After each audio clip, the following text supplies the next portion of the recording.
Hey everyone, this is Clossi, and I am back from the Chinese Arts Alliance of Nashville teaching camp.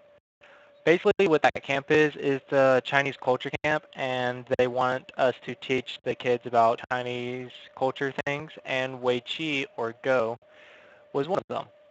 So I got to go there for 2 weeks and teach little kids how to play Wei Qi, or Go. Wei Qi is the Chinese name for Go. And that's a lot of fun, but it's good to be back. And I'll be back for 2 weeks. So I'll try to make a couple of videos while I'm back. And then after that, I will be off to Go Camp and Go Congress. And I cannot wait.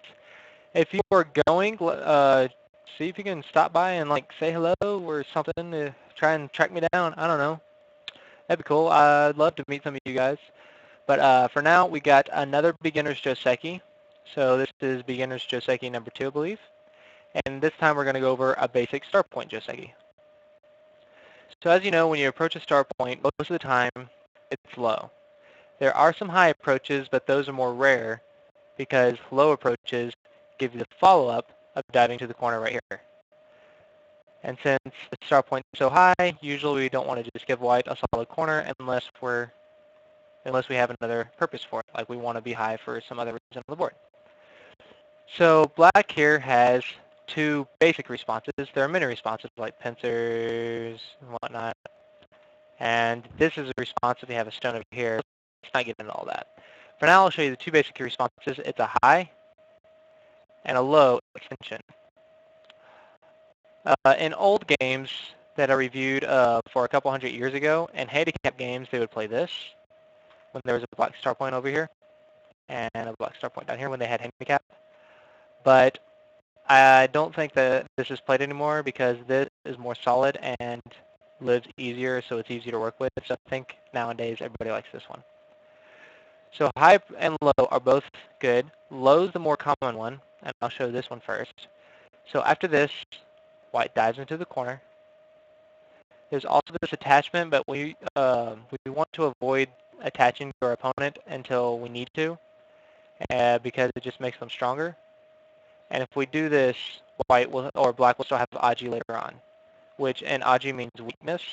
So this leaves more options for white later. Black's response is here. It's important to note that you do not go here. While this looks like a move, this is actually a mistake. Because after this, white hanes, black cuts, white takes, and black can seal white in, but then white just makes life in the corner. And if you're diving, that means the corner is interesting enough, is more interesting than the side. Otherwise, you'll just jump back. But yeah, so normally black does not want to play this. If the outside is vitally important and your opponent dove into the corner instead of playing the outside like he should have, then maybe you can consider this, but most of the time this is going to be not recommended. Pretty much your basic response is going to be here. Don't play this move until you get stronger, because once you get stronger, you'll understand when this might be played. And of course, when this might be played, your opponent will also be strong enough to know not to dive. So this move pretty much never gets played. Just because if the outside's big enough, your opponent will just play here. So white dives, black defends. This is the basic Joseki and very important to remember. After this, white needs to extend to make a base. Now white has a good solid base. Black's a little bit smaller than white, but black's alive and black can tanuki. So black will get the first move elsewhere on the board. Later in the game, if black gets a good position up top, black can play this move, this peep, which threatens to push in and cut white off. So white defends, and then black can do this. This is a good sort of middle game Joseki, and this will build your topside position very effectively. If white tries to jump out, they can just push in and cut white off. And white cannot connect. So this is pretty powerful. So normally white does this, and then black will get this. But black needs to have a position on top, otherwise black's just making white more secure. To finish this off, white goes here, here, here, here. Now it has the option of tenukiing, which means to play away from this local situation, or to finish the variation here. And black pushes, there. And this is sort of a middle game Joseki. Another option for black is to defend this side, but there's more weakness here. There's that, or white can defend, white does this, and then white takes the corner. There's several options. The main thing to remember is this variation. So we'll go over it one more time. Black defends low, white dives in, black defends, white extends. This is the main variation I want you to remember. Everyone in Go pretty much knows this variation. And this is a good variation that even pros still play. So this is a very good Joseki for you to remember. The second Joseki is playing high. When you want to put more emphasis on the top and extend, but you sacrifice sente, which means you sacrifice having the first move on the rest of the board. So white still dives here. Black defends, white extends, and now black has a stone on the fourth line, so we need to bring it down to the third line. So black can go here for security, or extend here.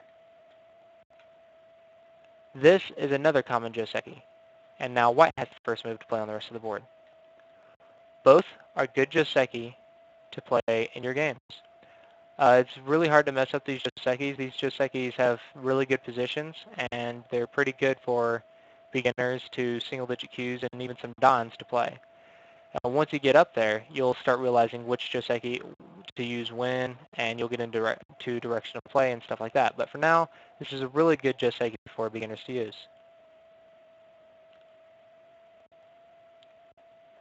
I'll go over one more example for white. Let's say white has a stone right here. And let's just assume this corner's already taken. Let's say white gets an approach right here. Or to make a more common example, we'll play black. So black's going to be the only one approaching this time. This is a common opening. And now white defends. Black dives. White defends. And now black is supposed to make a base right here, right? But if black plays right here, you see how the bottom side looks very flat in combination with this komaku, or 3-4 point? Because it looks so flat, we change our move to here to make the bottom side more interesting. It does look like this bottom side's open, but black's still okay.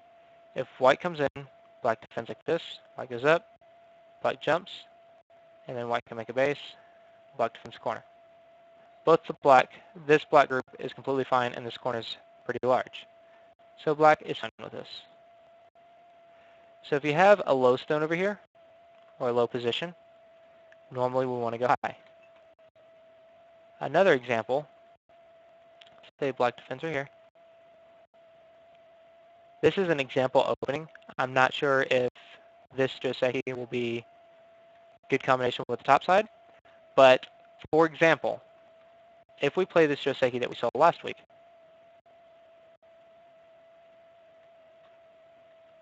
or last time, sorry, not last week, last video, and then approach, white defends, black dives, we would not want to do this because it's too flat. So we would want to go high. So if this combination happens, then this move is the correct move here. But as I said before, I'm still studying direction of play. So in this opening, a pincer or to attack from both sides might be more effective. But I wanted to show you this combination. So on this board, what's important to note is the bottom half of the board.